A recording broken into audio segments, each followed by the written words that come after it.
Certainly is. Can you show me some examples of vehicular jihad? Sadly I can, Jay. Sadly I can.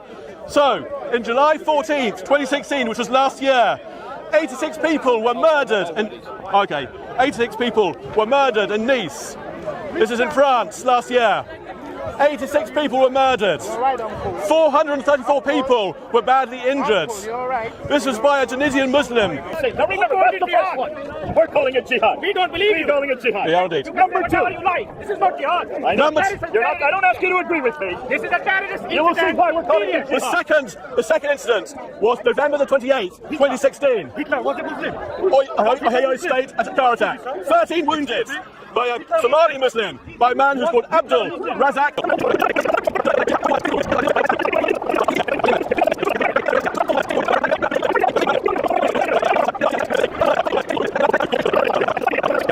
That's right. 5 people he murdered. Okay? Yep. Now we get to the last one. This just happened 2 days ago. Yes. This happened in Stockholm. So this happened in Stockholm on the 7th of April, 2 days ago roughly. 4 people were murdered.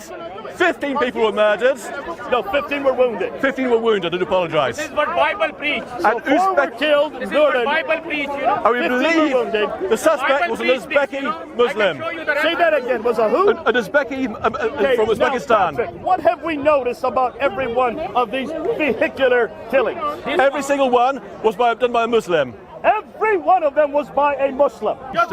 So here you have in Nice, you have also in Jerusalem. That's right. You also have in Ohio State. Yes. You have in Berlin. Yep. And you have in Westminster, That's London. right. Yes. And now in Stockholm, Correct. Sweden. These are all done by Muslims. Correct. So here's the question. Why did they use vehicles to kill their people? Well, this is a new thing that's coming up. Why is that significant? And where did they get the authority for that? Look to the Quran.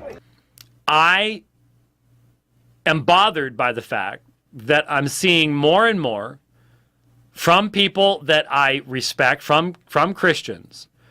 I see more and more this simplistic willingness to throw up a horrible picture from Sweden or whatever else and just simply say, Islam again. How would you like it if during the wars in the Balkans, Christians versus Muslims, you showed some terrible thing that were done by quote-unquote Christian forces? Christianity again. The first thought across your mind is, don't blame me for that. My theology doesn't provide a basis for wiping out a village or this kind of thing. But there are a lot of Christians that have just simply, they're doing what I've decried over and over again, and that is just throw them all in the same bucket and just call it Islam.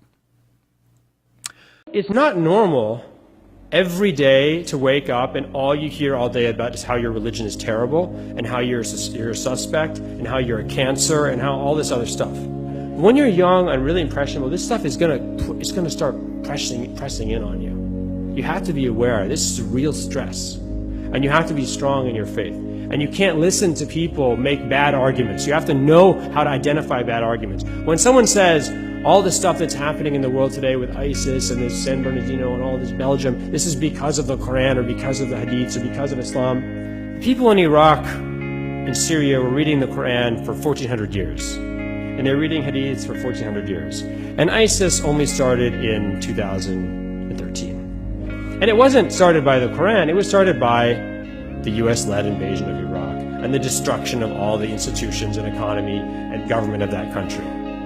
It's not about the religion of Islam. It's not about the scriptures of Islam. Because there's 1.6 billion Muslims in the world. And even if you take the largest number of all the Taliban and all of Boko Haram and all of ISIS and all these groups, and you add all this together and you divide that by 1.6 billion Muslims, you know the number you get? I calculated 0.006%. 0.006%. Absolutely statistically insignificant. This is the single best argument against what you constantly come across. This idea that somehow your religion, something in its original foundational scriptures, is violent, and like a virus, it's going to spread through the Muslim community. It's just not true.